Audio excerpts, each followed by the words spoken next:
Good afternoon, Dunkirk and Fredonia listeners, and welcome back to News at Noon. I'm News Director Cascio Fonseca here today with news assistants Lee Pye and Joshua Ribakove, and in this top of the hour update, we'll bring you the latest on news and events around SUNY Fredonia's campus and community, as well as the latest in national news and weather. First up, we'll bring it to Lee for our latest campus news updates. Good afternoon, everyone. I'm Lee Pye with your campus news.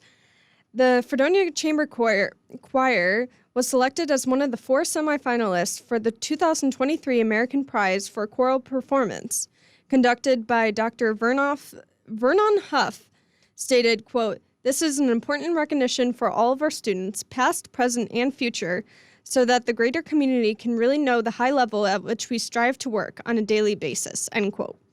The American Prize National Nonprofit Competitions in Performing Arts presented this annual award. In celebration of the warmer weather, the Fredonia radio station is hosting a field day. There will be lawn games and a kickball tournament. Anyone is allowed to attend, and there will be teams of 8 for the kickball tournament.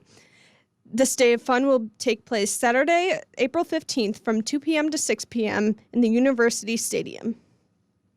The Division of Student Affairs will be hosting a drag show bingo. Drag performances, bingo, and special prizes will be served on Friday, April 14th, 8 p.m. to 10 p.m.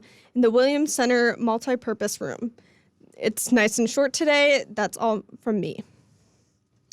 Thanks, Lee. Next up, we'll have local news. And in local news for today, a COVID-19 vaccine will no longer be mandated for students to attend SUNY's 64 campuses, effective for summer courses, which coincides with the official end of the national public health emergency by President Joe Biden. Moving forward, COVID-19 vaccinations will be encouraged for students, which is consistent with other viruses, including influenza and Mpox. Faculty and staff will also be encouraged to stay up to date on vaccinations. Quote, "The safety of SUNY students is our first and foremost priority, and while COVID is no longer an emergency, we will not lose sight of the impact it continues to have on us," said SUNY Chancellor John King. "Across SUNY, we will continue to monitor cases and make adjustments as needed, but even more importantly, we will look to increase the overall health and wellness support we provide our students." The decision came at the recommendation of SUNY's Public Health Expert Advisory Committee, which is comprised of physicians and experts in infectious disease, public health, and neuroscience. The group was convened earlier this year to collect and review data on vaccinations, as well as trends in infection rates for newer variants. SUNY also worked with state health officials in making this decision. The U.S. national emergency to respond to the COVID-19 pandemic ended Monday as President Joe Biden signed a bipartisan congressional resolution to bring it to a close after 3 years, weeks before it was set to expire alongside a separate public health emergency. The national emergency allowed the government to take sweeping steps to respond to the virus and support the country's economic, health, and welfare systems. Some of the emergency measures have already been successfully wound down, while others are still being phased out. The public health emergency, it underpins tough immigration restrictions at the U.S.-Mexico border, is set to expire on the 11th of May. The vast majority of SUNY students are New Yorkers, and to date, approximately 77.5% of 18 to 25-year-olds and 79.8% of 26 to 34-year-olds across the state have completed their primary series vaccinations. In addition, rates of infection continue to decline across the country, according to the Centers for Disease Control and Prevention. That's all for local news this week. In national news for today, we bring it to Josh. Thank you, Cascio. Yesterday morning, an employee of Old National Bank shot and killed 5 people in Louisville, Kentucky. The shooter, 25-year-old Connor Sturgeon, live-streamed the shooting on Instagram and Meta released in a statement that they quickly took the video down that morning. The motive of the shooting is unknown, but it is known that it was an act of targeted violence in which he killed several of his coworkers.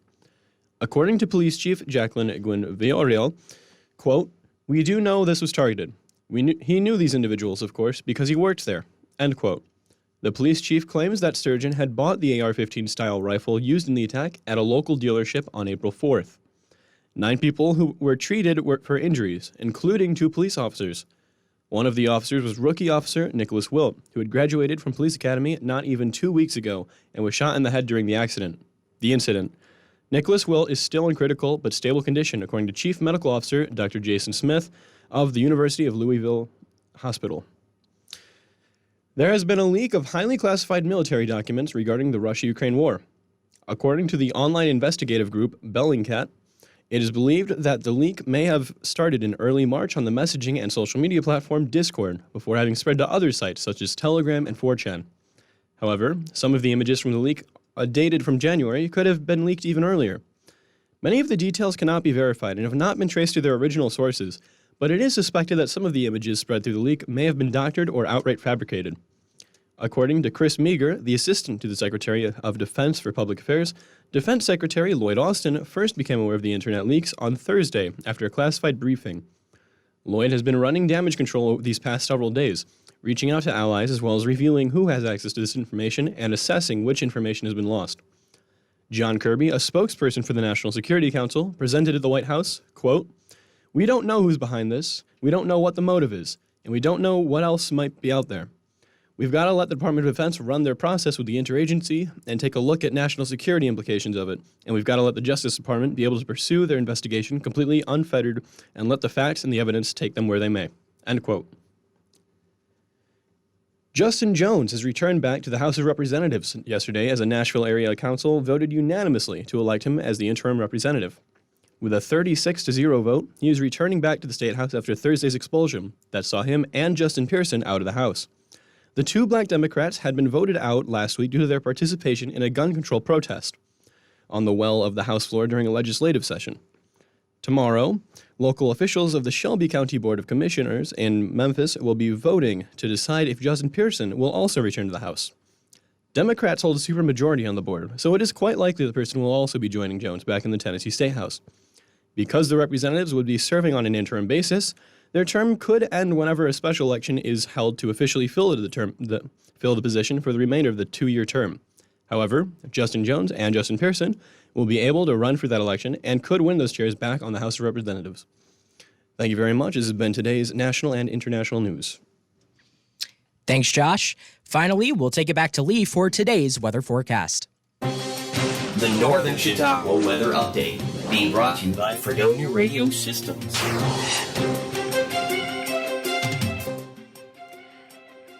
The weather today is 64 degrees Fahrenheit.